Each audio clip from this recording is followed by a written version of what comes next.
तो सोचा कि विवाह कर लें, फलाहार की व्यवस्था तो हो जाए करेगी, उसमें क्या बिगाड़ता है। भगवान समझ गए। महात्माओं ने सत्संग में आना बंद कर दिया। तो चेलों से पूछा कि महात्मा क्यों नहीं आते। बोले इन लोगों की एक गोष्ठी हुई है कि हम सब विवाह करना चाहते हैं लेकिन इतनी कन्याएं मिलेंगी कहां से। एक महात्मा ने कहा एक काम करो, क्या? बोले पहाड़ की शिलाएं ले आओ और एक एक शिला काट छांट कर नाक नक्शा बनाकर तैयार करो। एक दिन राम जी को बुला लेंगे और वो राम जी चरण छुलाते चले जाएंगे, सब शिलाएं सुंदर वधुएं हो जाएंगी। बोले बड़ा अच्छा विचार। से बोले महात्मा तो शिला की खुट-पुट कर रहे हैं। भगवान ने सोचा गलत संदेश चला गया। तो राम जी ने ये लीला ही इसीलिए रची, श्री सीता जी के वियोग की कल्पना। और राम जी लगे रोने और जोर जोर से रोए, जबकि पता है कि सीता जी कहाँ है। और जब राम जी को रोते सुना तो महात्मा बोले कौन रो रहा है? बोले राम जी रो रहे हैं। क्यों रो रहे हैं? बोले उनकी परिणीता सीता जी का हरण हो गया। महात्मा बोले तो क्या विवाह के बाद रोना भी पड़ सकता है? तो कहा कि जब भगवान रो रहे हैं तो तुम किस खेत की मूली हो। तो महात्मा ने बोले हटाओ हटाओ, ये शिलाएं फेंक दी। बोले ऐसे ही ठीक। और आगे जाके राम जी बहुत हंसे। उनको लगा कि हमारे रोने की लीला से इन महात्माओं का सदा सदा का रोना समाप्त हो गया। ये करुणा निधान भगवान की लीला है। और ये मेरी अपनी कल्पना नहीं, तुलसीदास जी ने लिखा है। बिंद के वासी उदासी तपोव्रत धारी महाबिनु नारी दुखारे गौतम तीय तरी तुलसी सुकथा सुनिभे मुनि वृंद सुखारे हुई है शिला सब चंद्रमुखी पर से पद मंजुल कंज तिहारे और कीनी भली रघुनायक जो करुणा करी कानन को पग धारे। तो भगवान की लीला है। आगे जटायु जी मिले। जटायु जी के माथे पर भगवान ने हाथ रखा। निरख राम छवि धाम मुख विगत भई सब पीर। और सीता जी का संदेश उन्होंने सुनाया। भगवान बोले कुछ दिन जीवित रहो। जटायु जी बोले कि नहीं। अच्छा नहीं रह सकते जीवित, मुझे नेत्रों में रखकर प्राण ही देना चाहते हो तो वरदान मांगो। मांगो वरदान प्रियतात बिछुरती बार देगो सब हारी ये राम रुचि तुम्हारी में देंगे। कहा आप रहा पास क्या तुम्हारे नाथ देखूं महाराज को विराग भेषधारी में। जानते नहीं हो कौशलेश रमेश हूं मैं अखिल भुवनेश बैकुंठ को बिहारी में। जटायु जी बोले क्या दोगे? अरे बोले ये तो मेरी लीला है पर मैं बैकुंठाधिपति हूं। जटायु जी बोले सो तो सब ठीक, लेकिन गोद ले लिया या गृद्ध को विनीत याते प्रभु की संपत्ति को भयो हूं अधिकारी मैं। जटायु जी ने देह त्याग किया अविरण भक्ति का वरदान मांगकर और उनकी अंतिम क्रिया भगवान करते हैं। उसके बाद भगवान को कबंध आदि राक्षस तो मिले, पर एक ऐसा राक्षस मिला जिसकी सिर ही नहीं है। दुर्वासा ने मुझे श्राप दिया। भगवान ने कहा गंधर्व सुनो, मुझे ब्राह्मणों का विरोधी सहन नहीं होता। और वहां भगवान ने ऐसी बातें कही, पूजिए विप्रशील गुणहीना शूद्र न गुणगण ज्ञान प्रवीणा। बहुत लोगों को आपत्ति होती है, पर आपत्ति की कोई बात नहीं। रामचरितमानस की कथा का मर्म समझना चाहिए। भगवान ये किसे कह रहे हैं? उस कबंध को जिसके सिर ही नहीं है। और सिर क्या है कि ब्राह्मण मुखमासीत बाहु राजन्य कृता, कहते श्लोक है। एक सज्जन हमसे बोले आपके हिंदू धर्म में आपकी संस्कृति में शूद्रों को छूना पाप बताया, वे अछूत हैं, शूद्र अछूत हैं। हमने कहा ना, व्याख्या गलत हुई है। हमारी संस्कृति में शूद्र अछूत नहीं है। बोले इसका प्रमाण? हमने कहा जिस संस्कृति में चरण ही छुए जाते हो वहां शूद्र अछूत कैसे होंगे? शूद्र चरण है या चरण ही छुए जाते हो और सिर रखा जाता है चरणों में। शूद्रो पदो भी जायते। समाज में तो ये चार वर्ण हैं, लेकिन भगवान ने शरीर में ये चारों वर्ण किए हैं। ये सिर ब्राह्मण का रूप है, सारा ज्ञान इसी को है। हाथ क्षत्रिय हैं, सिर पे लाठी मारे तो हाथ, पेट पर लाठी मारे तो हाथ, चरणों पर तो हाथ, ये क्षत्रिय। और उधर वैसे गुप्त है, ये गुप्ता जी, इनकी फैक्ट्री चलती रहती भीतर ही भीतर। और इनसे तीनों को शक्ति मिलती है, सिर को, हाथों को, चरणों को। और चरण शूद्र हैं जो तीनों वर्णों का भार उठाकर चाहे जहां चल देते हैं। यही चारों वर्ण हैं। अब यह मुख्य है और इसके आधार पर समाज में भी चार वर्ण विभाजित हुए। लेकिन हमारे यहां इस तरह का नहीं है कि एक दूसरे के हम विरोधी हों। मैं आपसे पूछता हूं, चार वर्ण अगर शरीर हैं तो आप चरणों को काट देंगे तो आप चलेंगे? एक जगह बैठे बैठे चाहे जितनी अपनी महिमा गाते रहो, पर चरणों के बिना आपकी गति नहीं होगी। मैं भी कहता हूं हम लोग कितने ही विरोध करके अपनी महिमा प्रगटाते रहें, लेकिन हमारी कोई गति नहीं होगी। हम जहां हैं वहीं के वहीं पड़े रहेंगे, पुरानी बातें करते रहेंगे और कुछ नहीं कर सकेंगे। लेकिन चरण हो चले तो, लेकिन दिमाग ना हो, दोनों जरूरी हैं। इसलिए मैं कहता हूं कि हमारे चारों वर्ण वंदनीय हैं और चारों वर्ण पूजनीय हैं। लेकिन ब्राह्मण की जो बात कही वो इसलिए कही, ज्ञान का सम्मान है वो।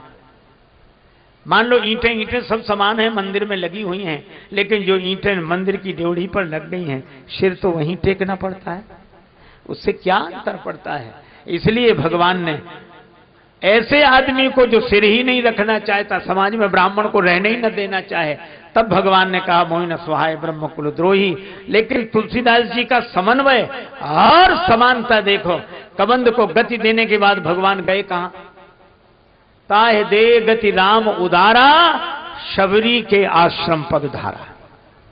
भगवान शबरी माता के आश्रम में गए और यहां कह रहे थे मोहिन स्वाय ब्रह्म कुलद्रोही, और शबरी माता से कहा, कह रघुपति सुन भामिनी बाता, मानो एक भक्ति कर नाता। मैं एक भक्ति के नाते को ही स्वीकार करता हूं और किसी नाते को नहीं। और इसीलिए मुझे लगता है कि हमारे यहां तीन हैं, धर्म, भक्ति और ज्ञान। हमारे पुराने महात्मा कहते थे, बाल का आदि अयोध्या का मध्य उत्तर का अंत, जो समझे सो पूरा संत। और मुझे लगता है इन तीनों में रामचरितमानस के तीन महिमामय सूत्र हैं। बालकांड के आदि में धर्म, प्रताप भानु के प्रसंग में ब्राह्मणों के ढंग से नहीं चला, ब्राह्मणों को अपने ढंग से चलाना चाहा, रावणत्व को प्राप्त हुआ। लेकिन धर्म में ब्राह्मण की प्रधानता है, ब्राह्मण के बिना जीवन धर्ममय नहीं होगा। पर एक सीमा है इनकी। दूसरा है संत, जहां संत की प्रमुखता है वहां ब्राह्मण की प्रमुखता नहीं है। तुम अपने क्षेत्र में काम करो, और संत की जहां प्रधानता वहां क्या मिलेगा? का ब्राह्मण के कारण जीवन धर्ममय होता है और संत के कारण जीवन भक्तिमय होता है। सो बिन संत न काहू पाई। और मुझे लगता है कि जब धर्म से धुलाई होती है जीवन की, तब भक्ति के रंग में मन रंग जाता है। यहां संत की प्रधानता है, यहां नियम की नहीं प्रधानता कि ऐसे बैठो वैसे बैठो, ये आसन डालो, उधर देखो, इधर। ये धर्म के क्षेत्र में। भक्ति के क्षेत्र में भगवान और मुझे लगता अनेक के बीच में कैसे रहो, इसके लिए धर्म का पाठ पढ़ो, और भक्त भगवान दो के बीच में हम कैसे रहें, इसलिए भक्ति का पाठ पढ़ो। लेकिन तीसरा है ज्ञान। वहां न संत की चलती है न ब्राह्मण की, वहां गुरु की, बिन गुरु होए की ज्ञान। इसलिए अयोध्या कांड के मध्य में भरत जी हैं संत, संत के कारण भक्ति मिली, भगवान मिले। और उत्तर कांड के अंत में कागभूषुंडी प्रसंग में गुरु की महिमा है, गुरु का अपमान किया। तो ये तीनों चीजें जीवन में हो जाएं, हम ये तो देखें कि हम बात किसकी कर रहे हैं, धर्म की कर रहे हैं कि भक्ति की कर रहे हैं कि ज्ञान की कर रहे हैं। भाई अलग अलग जिले की है, अलग अलग जिले के बड़े शहर का अलग अलग स्वरूप होगा। तो धर्म का अलग स्वरूप है, भक्ति का अलग स्वरूप है, ज्ञान का अलग स्वरूप है। लेकिन इन तीनों की जरूरत है, तीनों की आवश्यकता है। तो मैं आपसे चर्चा कर रहा था कि भगवान धर्म का उपदेश करते हैं कबंध को, और भक्ति की महिमा बताते हैं शबरी माता को, और ज्ञान का उपदेश करते हैं दशरथ जी को। रावण के मरने पर जब दशरथ जी आए, रघुपति प्रथम प्रेम अनुमाना, चितय पितहि दीने दृढ़ ज्ञाना। तो इन सब की आवश्यकता है। कौन कहां कैसे है यह देखना चाहिए। भगवान शबरी माता के यहां आए और शबरी के बेरों का बड़ा वर्णन है। यद्यप मानस में कंदमूल फल सुरस अति, तो भगवान कहते हैं बेर जनी लावो बेर, बेर जनी लावो बेर, बेर जनी लावो बेर, लावो कहें बेर बेर। भगवान बेर मांगते। आयुर्वेद कहता है धात्री फलम सदा पथ्यम कुपथ्यम बदरी फलम। ये बेर कुपथ्य है, पर कोई प्रेम के कारण दे तो भगवान कुपथ्य भी स्वीकार कर लेते हैं। जय जयकार हुई। शबरी माता से भगवान ने कहा मैं चलूं। देखो मैं मुंबई में था, एक मैया ने मुझसे पूछा, वहां श्री हनुमान चालीसा की कथा हो रही थी, तो एक माता हमसे बोली बहुत हाथ जोड़कर, महाराज, हम कहा मैया बोलो, हम लोग महिलाएं हनुमान चालीसा पढ़ सकती हैं? बड़े नियम बनाए गए, महिलाएं नहीं पढ़ सकती और ऐसा पूजा नहीं कर सकती। तो हमने कहा कि भैया हमसे क्या पूछती हो, हनुमान चालीसा से ही पूछ लो। बोले हनुमान चालीसा ने कहा है? हाँ कहा है। बोले क्या कहा है? हमने कहा हनुमान चालीसा में लिखा है जो यह पढ़े हनुमान चालीसा। तो जो का मतलब क्या है? पुरुष, ब्राह्मण। अरे महात्मा नहीं, जो यह पढ़े, जो पढ़े। वहां कहां नियम है? बोले हाँ ये तो ठीक है। हमने कहा कोई तुम्हें मना किया करे तो हनुमान चालीसा ही बता दिया करो कि ये लिखा है। तुलसीदास जी महाराज ने हनुमान चालीसा लिखा, उन्हें कोई आपत्ति नहीं है कि कौन पढ़े।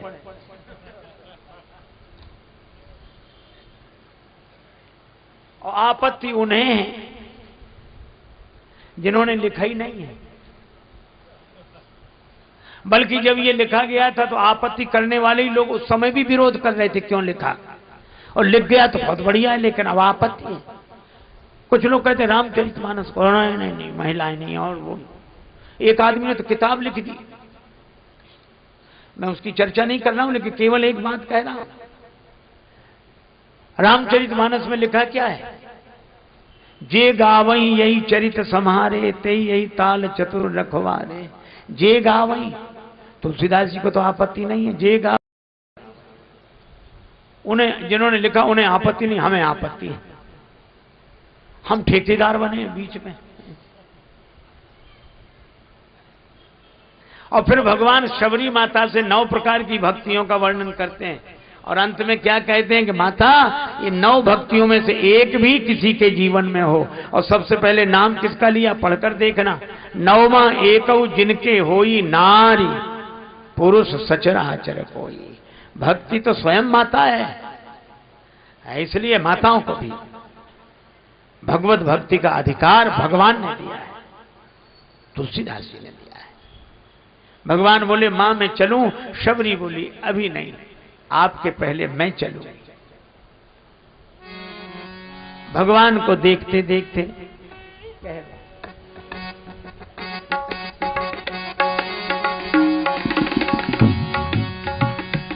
तजी जोग पावक दे, हरि पद लीन भई जहाँ नहीं फिरे।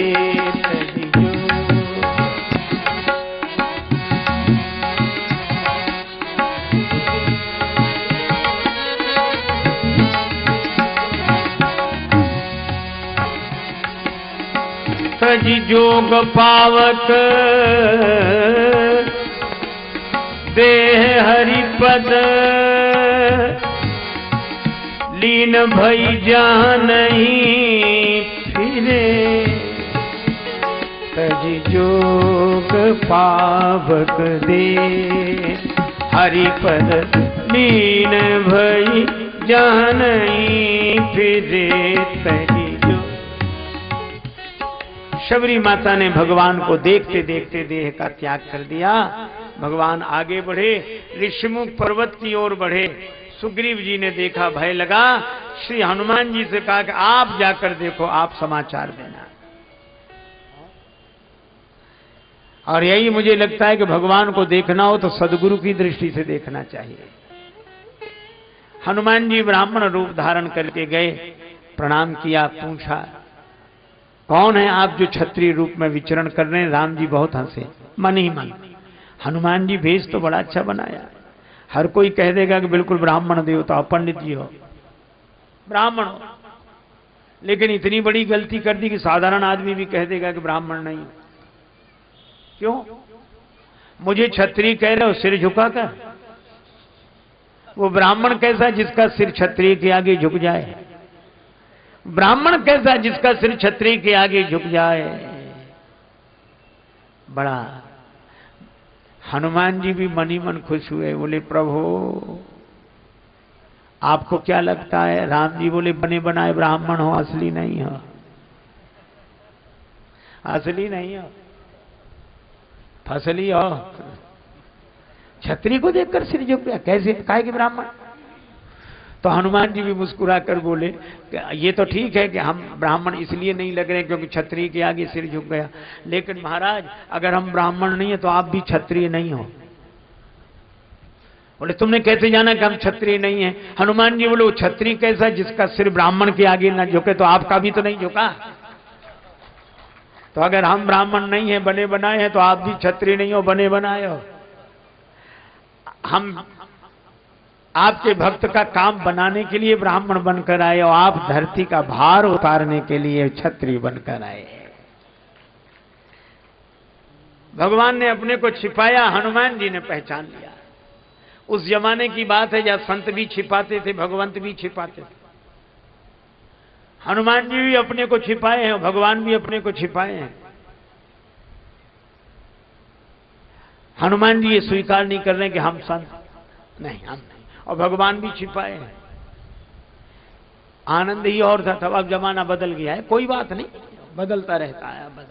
पहले छिपाते थे, आजकल छपाते हैं, बस ज्यादा अंतर नहीं, थोड़ा मात्रा इधर की उधर हो गई।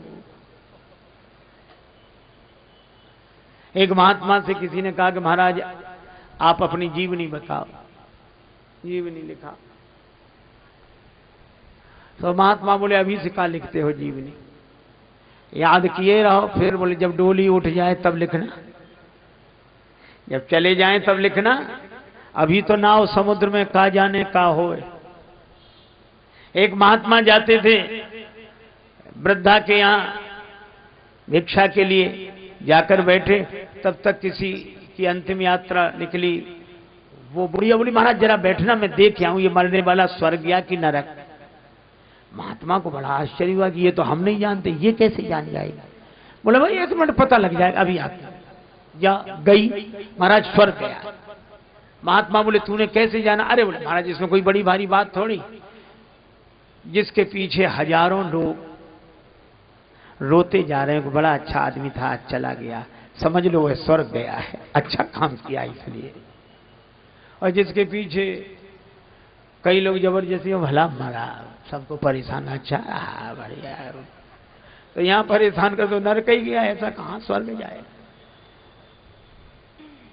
महात्मा बड़े प्रसन्न हुए। और वही महात्मा दूसरे के यहां गए, सो बुढ़िया से भिक्षा मांगी। बुढ़िया क्या बोली? बाबा हमारे एक प्रश्न का उत्तर दे दो। क्या? बोले तुम्हारी दाढ़ी मूंछ अच्छी है कि हमारे कुत्ता की पूंछ? बाबा थे माधव दास जी महाराज वृंदावन। सो बाबा हंसते, अरे भैया फिर कभी उत्तर नहीं दिया। तुम्हारी दाढ़ी मूंछ अच्छी कि मेरे कुत्ता की पूंछ अच्छी? कोई उत्तर नहीं। एक दिन पता लगा कि बाबा ने शरीर छोड़ दिया। सो बुढ़िया दरवाजे पे आके खड़ी हो गए, विमान जा रहा है, उतारो। हमें उत्तर नहीं दिया, उत्तर दिए बिना कैसे जा रहे, देना पड़ेगा। अरे कहा कि बाबा गए? बोल नहीं उतारो।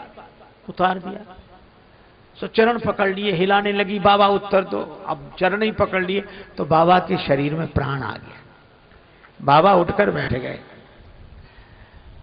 बोले मेरा तो एक ही सवाल है कि जाते जाते ये बताओ मेरे कुत्ता की पूंछ अच्छी कि तुम्हारी दाढ़ी मूंछ अच्छी? सो बाबा अपनी दाढ़ी मूंछ पर हाथ फेर के बोले कि तेरे कुत्ता की पूंछ से तो 100 गुनी मेरी दाढ़ी मूंछ अच्छी है। तो बुढ़िया बोली बाबा ये तो मैं भी जानती थी, पर आपने उत्तर दिया क्यों नहीं?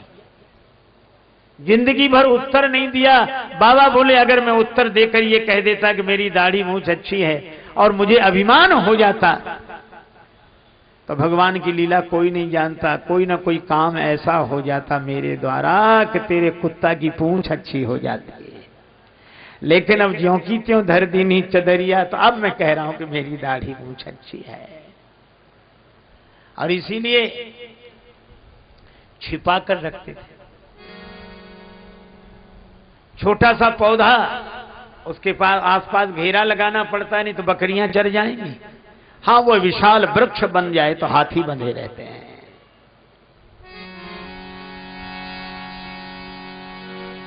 भगवान ने अपने को छिपाया, हनुमान जी ने चरण पकड़ लिए। कैसे पहचाना? बातचीत से नहीं, फिर आपको देखा तो लगा कहीं देखा है, कहां? हृदय में। तो सिर झुकाकर हृदय में बैठे राम जी को देखता था, कभी सिर उठाकर सामने खड़े राम जी को देखता था। प्रणाम का तो बहाना था, फोटो मिला रहा था। जब फोटो मिल गया तो चरणों में गिर गया। जो भीतर वही बाहर, जो बाहर वही भीतर। भगवान ने कहा कि हे ब्राह्मण देवता, अपनी कथा सुनाओ। हनुमान जी बोले, हमारी क्या कथा होगी, हमारी तो व्यथा है। कथा भगवान की हो सकती है, आपकी होगी। भगवान बोले, तो व्यथा सुनाओ। हनुमान जी बोले, व्यथा बची नहीं है। आपके दर्शन के बाद भी अगर व्यथा बची रहे तो आपके दर्शन की महिमा ही क्या है। तो किसी की व्यथा सुनाओ।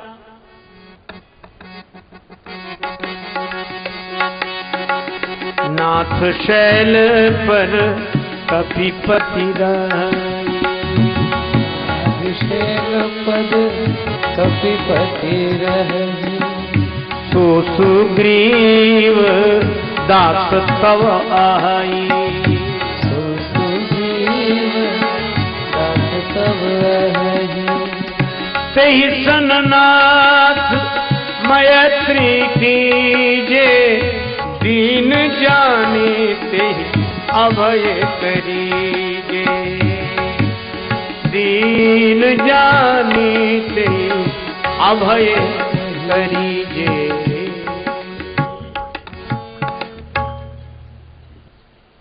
आपका दास है महाराज, पहाड़ पे रहने वाला सुग्रीव। भगवान बोले, दास ऐसे होते हैं, पहाड़ पे राजा बना बैठा रहे, किसी को भेजे कि बुला लाओ, हमारे स्वामी जी आ रहे हैं। उसे आना चाहिए। हनुमान जी बोले, वो दो तरह के मरीज होते हैं। एक को थोड़ा बहुत बुखार आया, चले गए वैद्य के पास, इलाज हो गया। और किसी को असाध्य मर्ज हो जाए तो डॉक्टर को खुद आना पड़ता है। सुग्रीव ऐसे वैसे मरीजों में नहीं, आपको ही चलना पड़ेगा।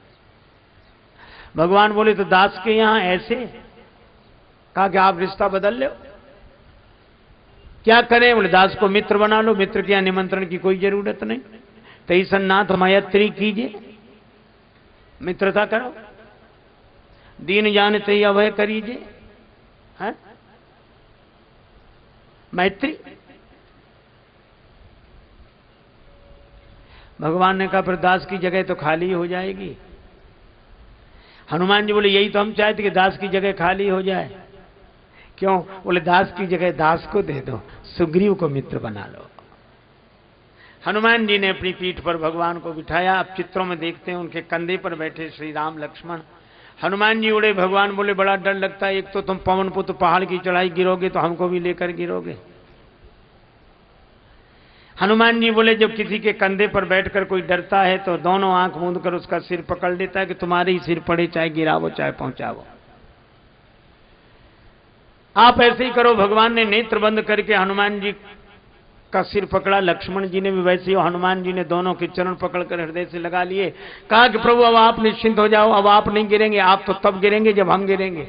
तो तुमने कैसे जाना कि तुम नहीं गिरोगे? हनुमान जी बोले, जिसके माथे पर आपने हाथ रख दिया हो, अगर वो भी गिरेगा तो बचेगा कौन? हनुमान जी लेकर आए। तब सुग्रीव राम कहूं देखा, पावक साखी देय कर जोरी प्रीत दृढ़ाए। अग्नि को बीच में रखकर सुग्रीव जी की, राम जी की मित्रता कराई। लक्ष्मण जी ने कहा, सुग्रीव तुम लकड़ी की तरह, राम जी अग्नि की तरह लकड़ी समर्पण कर रही है, अग्नि लकड़ी को अपना रूप बना रही है। पर राम जी बोले, तीसरे को भूल गए। आग लकड़ी दोनों पवन के बिना नहीं मिल सकते। तो जैसे पवन के बिना आग लकड़ी नहीं मिल सकते, इसी तरह पवन कुमार के बिना सुग्रीव और राम जी नहीं मिल सकते। पर हनुमान जी बोले महाराज हम बीच में नहीं हैं। फिर कौन है बीच में? हनुमान जी बोले बीच में तो वो है जो पावक के बीच में है। पावक के बीच में कौन है? हनुमान जी बोले आपने ही कहा था जानकी माता से तुम पावक मां करो निवासा। तो पावक के बीच में जो जानकी माता है उनके कारण राम और सुग्रीव मिले हैं। जय जयकार हुई और हनुमान जी ने तो तुम उपकार सुग्रीव वहीं कीना राम मिलाय राजपद दीना। उपकार सुग्रीव वहीं कीना राम मिलाय राजपद दीना।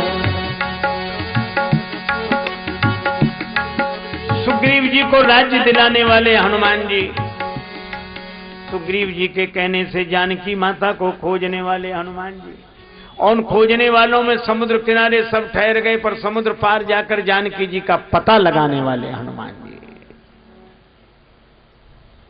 जय जय बजरंग बली श्री हनुमान जी। जय जय बजरंग बली श्री हनुमान जी। जय जय बजरंग बली हनुमान जी। जय जय बजरंग। योद्धा नहीं कोई और आपके समान जी। जय जय बजरंग बली श्री हनुमान जी। जय जय बजरंग बली श्री हनुमान जी।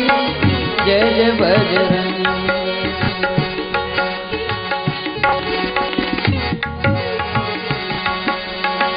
जय जय बजरंग बली श्री हनुमान जी। जय जय बजरंग।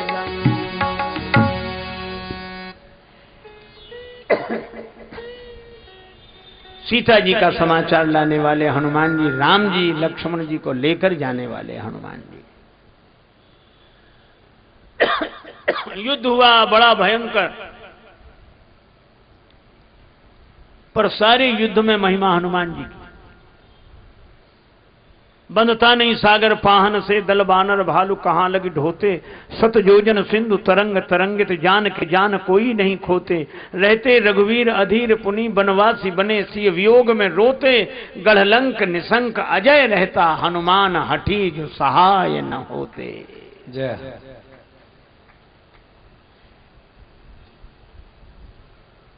श्री लक्ष्मण जी के मूर्छित होने पर वैद्य को लाने वाले हनुमान जी, संजीवनी बूटी लाने वाले हनुमान जी,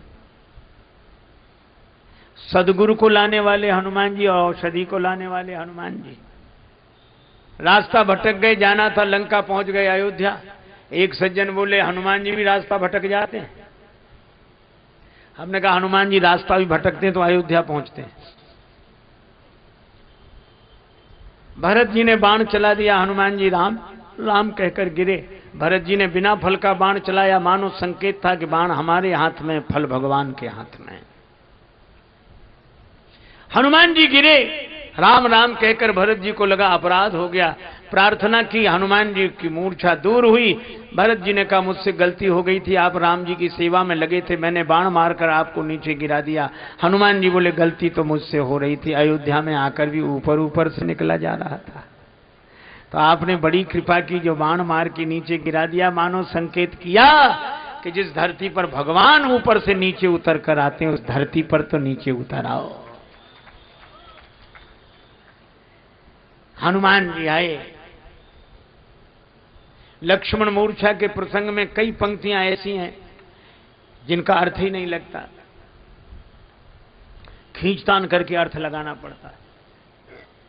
बहुत लोग लगा, निज जन्नी के एक कुमारा,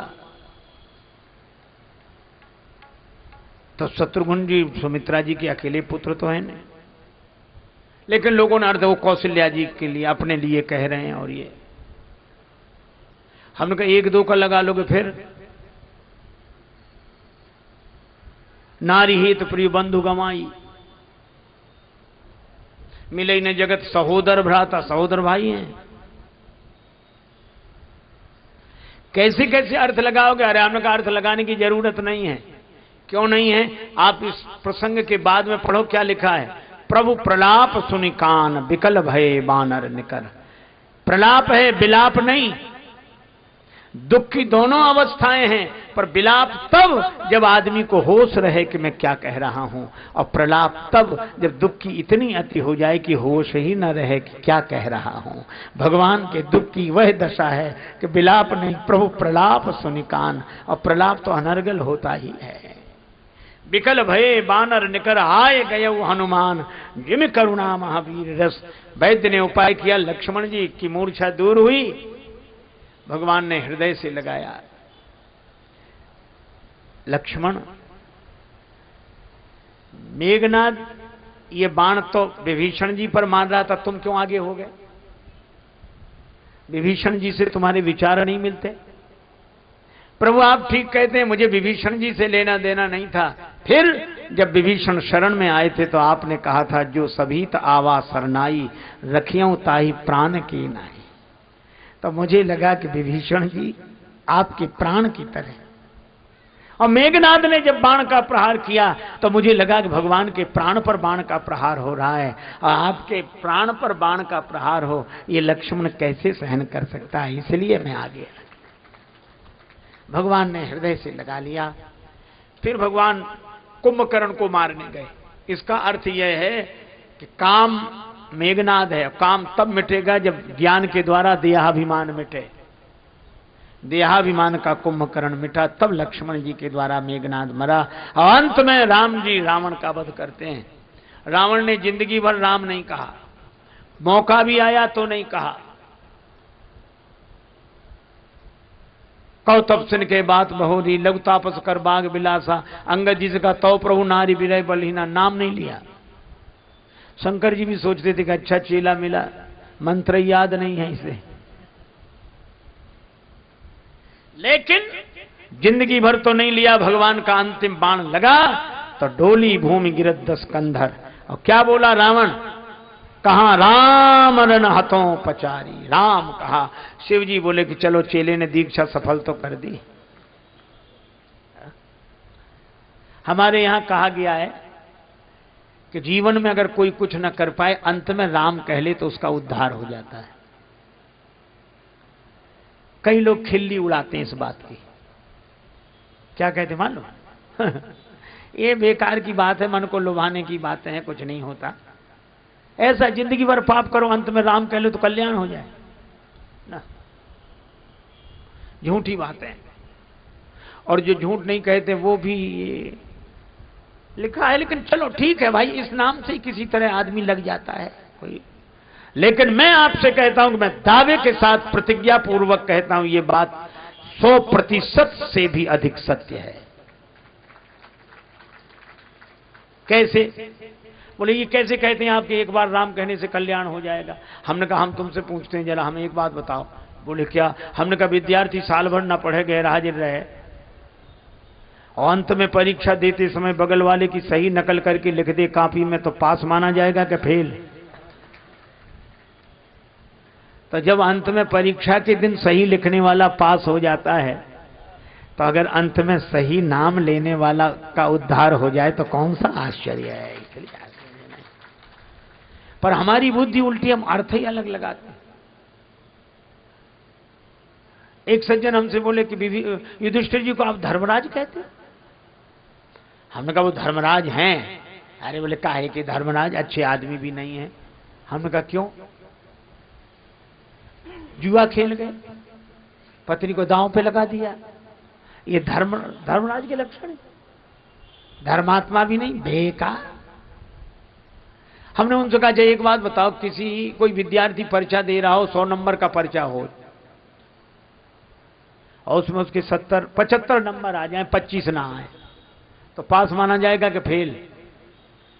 बोले पास माना जाएगा। हमने क्यों, 25 तो नहीं आए? अरे बोले नहीं, अधिक तो है उसके, 75 बहुत है, अच्छे नंबरों से पास है। तो हमने कहा कि इसी तरह युधिष्ठिर जी धर्मराज हैं। बोले कैसे? हमने कहा जो जुआ खेल गए, जो तुम्हें बात ठीक नहीं, उतने नंबर काट लो, उतने नंबर काट के देखो जिंदगी कैसी है। बड़े बड़े महापुरुषों में भी दोष देखते हो, एक दोष पे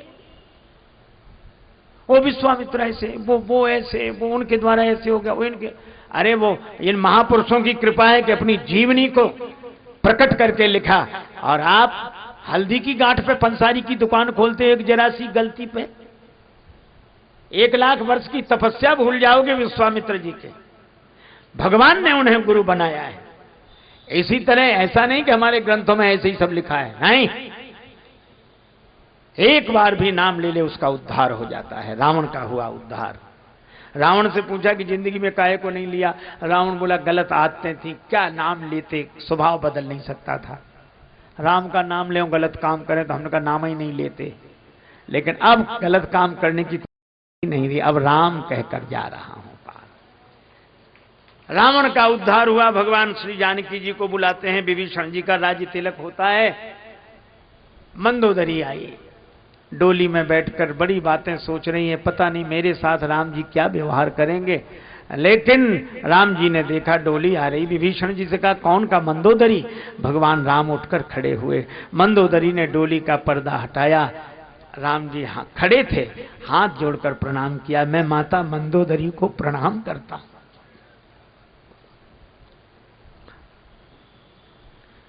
मंदोदरी ने कहा धन्यो राम त्वया जननी, धन्यो राम त्वया पिता। राम तुम्हारी माता धन्य है, राम तुम्हारे पिता धन्य है। यह है श्री राम। विभीषण जी को राज्य दिया, कुछ भी नहीं दिया। और एक बात जो भगवान ने विभीषण जी से कही, हम लोगों के मतलब की है।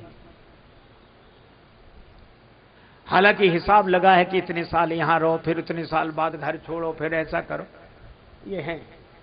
पर भगवान ने विभीषण जी से कहा कि तुम घर कभी मत छोड़ना, नहीं छोड़ना, करे कल्प भरी राज, तुम राज्य करना 1 कल्प तक।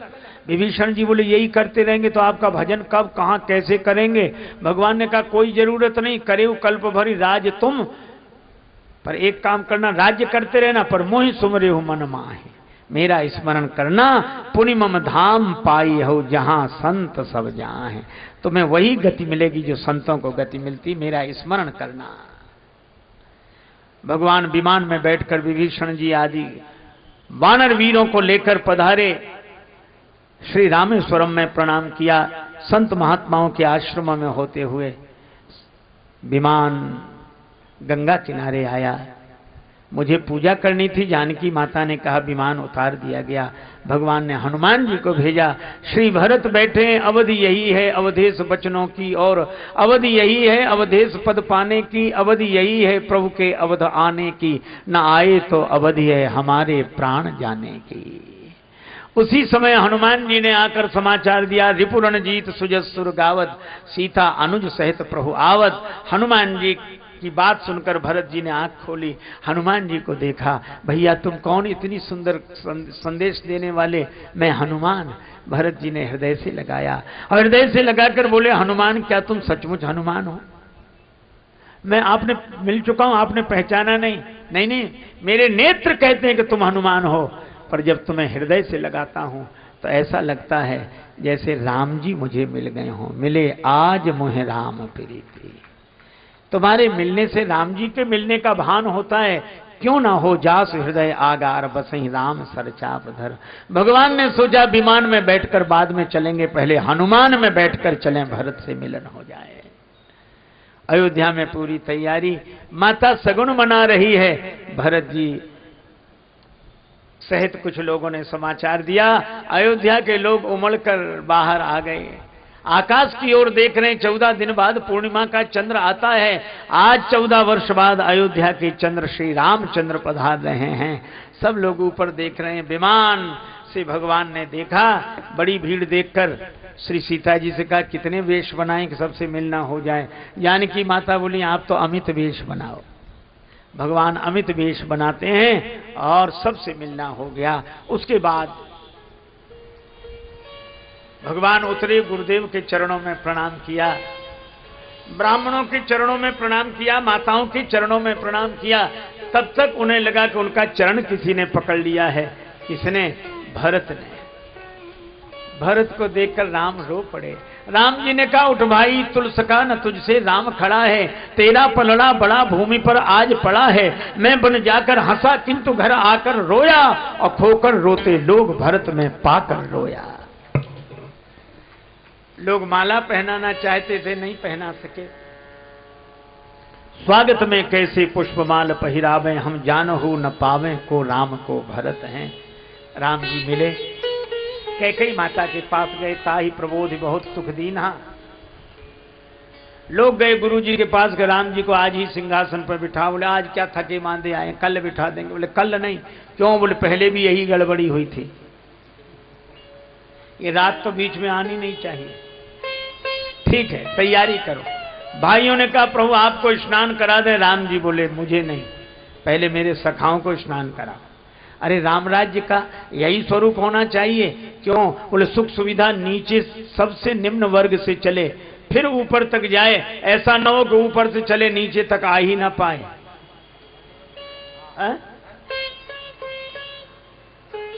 सखाओं का स्नान। फिर राम जी तीनों भाइयों को स्नान कराते हैं। करी मज्जन प्रभु भूषण साजे, अंग अनंग देख सत लाजे। सत्ता का प्रेमी नहीं, सेवा का प्रेमी होना चाहिए। और गुरुदेव का आज्ञा आदेश पाकर जटाएं बिबराई और स्नान किया। स्वावलंबन श्री सीता जी को सासू माताओं ने स्नान कराया। करी मज्जन प्रभु भूषण साजे, अंग अनंग देख सत लाजे। भगवान सिंहासनासीन हुए। श्री वशिष्ठ जी ने तिलक किया, ब्राह्मणों ने को आदेश दिया, उन्होंने तिलक किया, जय जयकार हुई। लेकिन मैं कहता हूं कि राम जी जैसा चरित्र की एक विशेषता है, एक ऐसी विशेषता है जो किसी में नहीं है, मुझे नहीं दिखाई पड़ी। शायद आपको कोई प्रमाण मिले तो बताना। राम जी के पूर्व भी अनेक महिपाल हुए जिनका कि इतिहास में उल्लेख, राम जी के पूर्व भी अनेक महिपाल हुए जिनका पुराणों में उल्लेखनीय नाम है। पुराणों में अनेक राजाओं का वर्णन है।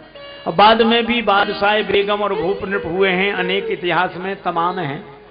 पर एक ही परंपरा रही, राजा रानी रहे महल बीच, राजा दरबार करें, यही रही परंपरा, लगाना विराम है। लेकिन सीता को साथ लेके बैठे राज्य सिंहासन, ऐसे तो राजेश एकमात्र भूप राम है। सीता राम जी सिंहासनासीन हुए। वशिष्ठ जी ने तिलक किया, आरती उतारी। लोगों ने कहा हमने अपनी आंखों के आगे राम जी को राजा के रूप में देखा। राम जी बोले हमारे पीछे देखो कौन? भरत। क्या लिए हैं? छत्र। उस छत्र की छाया में बैठा कौन है? का प्रभु आप। राम जी बोले अगर राम राजा बना है तो भरत की छत्र छाया में, संत की छत्र छाया में ही राम राज्य आता है। भरत जी ने कहा कि मैंने तो छत्र उठाया इसलिए किसकी छाया मुझे मिल जाए। पर लोगों ने भरत जी से कहा कि आपको पीठ पीछे की सेवा क्यों दी? मैं कुटिल हूं, पापी हूं, पर भगवान ने दूर नहीं किया, पीछे तो रखा। और राम जी से कहा क्यों? राम जी बोले जब कोई किसी से हार जाता है तो पीठ दिखा देता है, मैं तो भरत से हार गया हूं इसलिए पीठ दिखा दी। ऐसे ये श्री सीता राम जी की जो पावन कथा, राम राज्य हुआ हम लोगों के बीच में।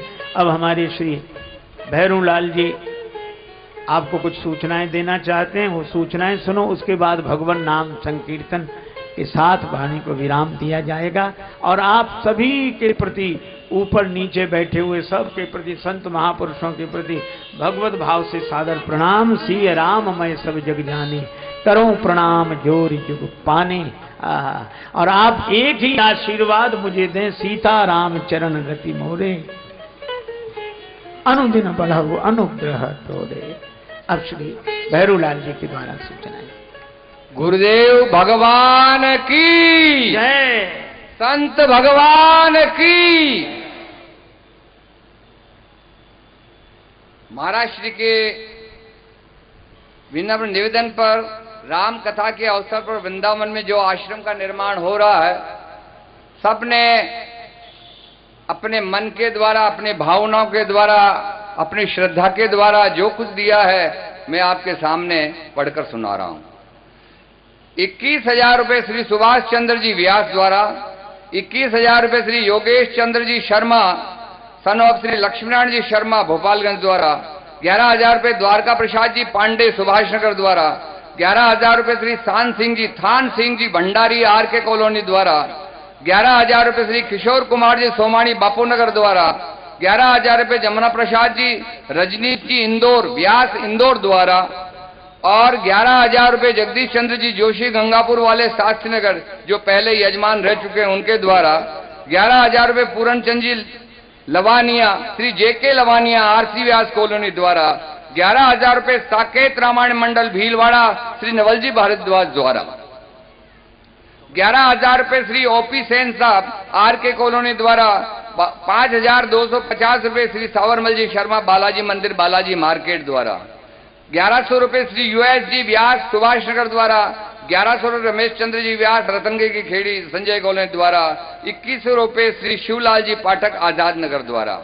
इसी क्रम में 1,100 रुपए राम भक्त कोदू कोटा द्वारा 2,100 रुपए श्री राधेश्याम जी दाधीच आजाद नगर द्वारा 51,000 रुपए कवि श्री योगेंद्र जी शर्मा टेक्सटाइल वर्ल्ड द्वारा।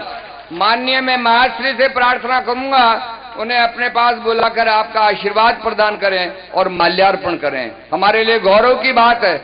आप आश्चर्यजनक बात देखो, उन्होंने मुझे पूछा कितने रुपए हुए, मैंने कहा जी 1.5 लाख हुए। क्या 2 लाख नहीं हुए? मैंने कहा नहीं हुए अभी तक। जिस समय सुबह बात चल रही थी तो उनके भाव उद्गार हुए, आप 51,000 रुपये मेरे लिख दो, 2 लाख तो पूरे करो। ये उनके भाव हैं, बहुत बड़ी बात है। डॉक्टर सोहनलाल जी की स्मृति में संदीप दीपक पुरोहित द्वारा 1,100 रुपए श्री लक्ष्मीनारायण जी जेतलिया आरसी व्यास द्वारा 2,100 रुपए श्रीमती मधु त्रिपाठी आरसी व्यास द्वारा एक लिफाफा गिरजाकांत जी शर्मा शास्त्रीनगर द्वारा दिया गया, वो गुप्त है।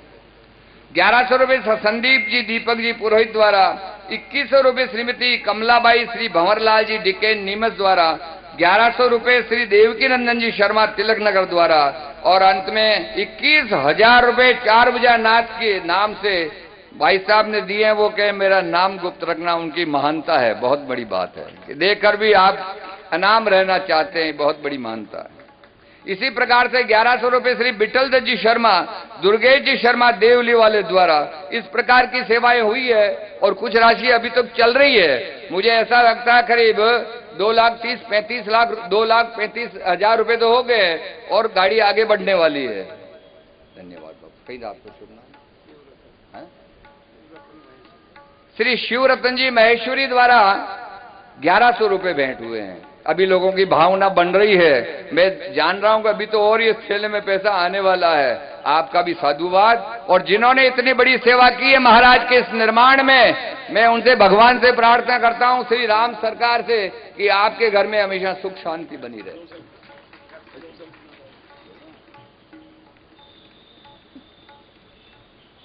मंगलम भगवान विष्णु मंगलम गरुड़ध्वज मंगलम पुण्डरीकाक्ष मंगलास्तनोहरि। परम आदरणीय स्वामी जी राजेश्वरानंद जी महाराज के चरणों में प्रणाम करते हुए और सभी पधारे हुए संत समागम को प्रणाम करते हुए एवं सभी श्रोताओं को प्रणाम करते हुए मैं 2 शब्द अर्ज कर रहा हूं। ये आयोजन भगवत कृपा से, प्रभु कृपा से, महाराज जी के आशीर्वाद से हुआ और इसमें जिन जिन साथियों का सहयोग रहा उन सभी का मैं आभार प्रदर्शन करता हूं और प्रभु उन्हें अपने उन्नति प्रदान करे, चरणों में रति प्रदान करे।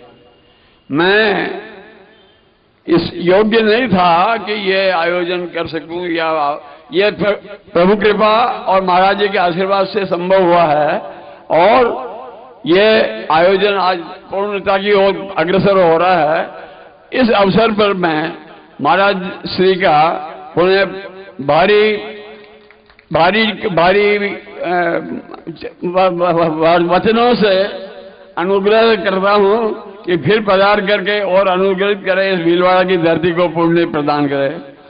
और सभी साथियों का मैं पुनः जो इस कार्य में सहयोग प्रदान करते रहे हैं उनका आभारी प्रदर्शन करता हूं और सभी श्रोताओं का भी पुनः गदगद स्वर से आभार प्रदर्शन करता हूं कि पधार करके महाराज जी के वचनों का श्रवण किया। और एक निवेदन यह है कि जो महाराज जी ने हमें उपदेश दिए, जो रामायण सुनाई, राम कथा सुनाई, उसमें जो हमें लगा हो उसे हृदयंगम करे, अच्छा लगा हो उसको हृदयंगम करके जीवन में उतारे, यही प्रभु प्रार्थना है। बहुत श्री स्वामी राजेश्वरानंद जी महाराज की जय। ओम शांति ही शांति ही शांति।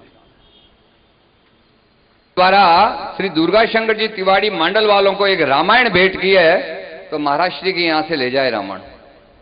श्री दुर्गा शंकर जी तिवाड़ी मंडल।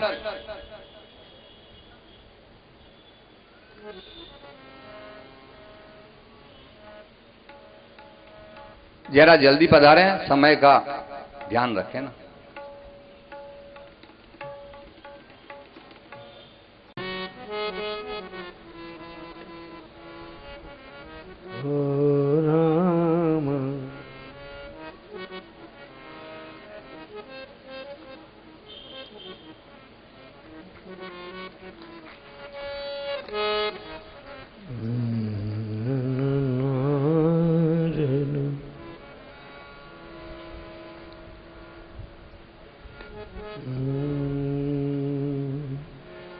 बहुत बहुत साधुवाद, आप सबको प्रणाम। जय जय श्री सीताराम। प्रीति पूर्वक लें भगवान का नाम।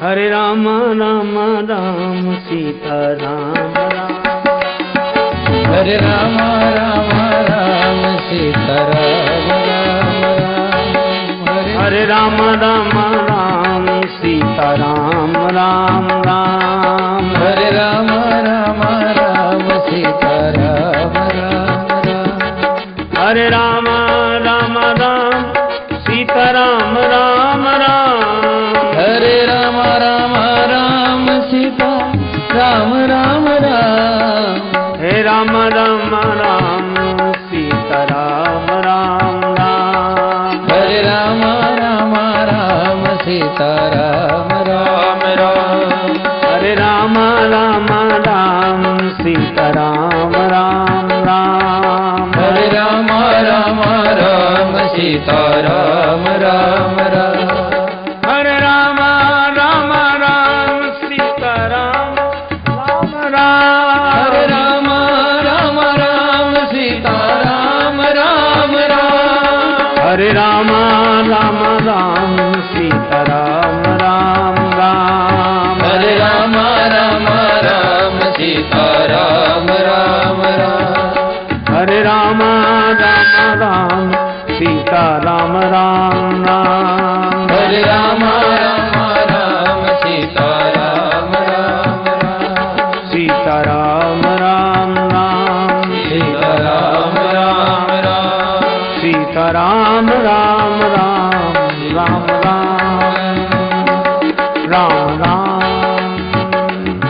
राम राम राम राम राम। श्री सीताराम जी महाराज की जय हो। सिय सिय सुमिरत राम जू, सिय सुमिरत श्री राम, जुगल नाम राजेश जपि भगत लहें विश्राम। श्री हनुमान जी महाराज की जय। आप कुछ सुने श्री भैरूलाल जी बोल। प्रसन्नता की बात मैं ये बता रहा हूँ कि जो नाम मैंने लिए वो तो है ही है, पर दुलारी की दयामयी जनक दुलारी की, सिंहासन सोहे युगल सरकार, सिंहासन सोहे युगल सरकार, परस पर हंसी हरत हर बार, परस पर हंसी हरत हर बार, मधुर कुछ बोल लेत मन डोल, ललित छवि प्रीतम प्यारी की, दयामयी जनक दुलारी की, आरती अवध बिहारी की, दयामयी जनक दुलारी की। पलोटत पाए अंजनी लाल, पलोटत पाय अंजनी लाल, निरखि पद पंकज होत निहाल, निरखि पद पंकज होत निहाल, कहत रघुराई धन्य सेवकाई, पवन सुत गिरिवर धारी की,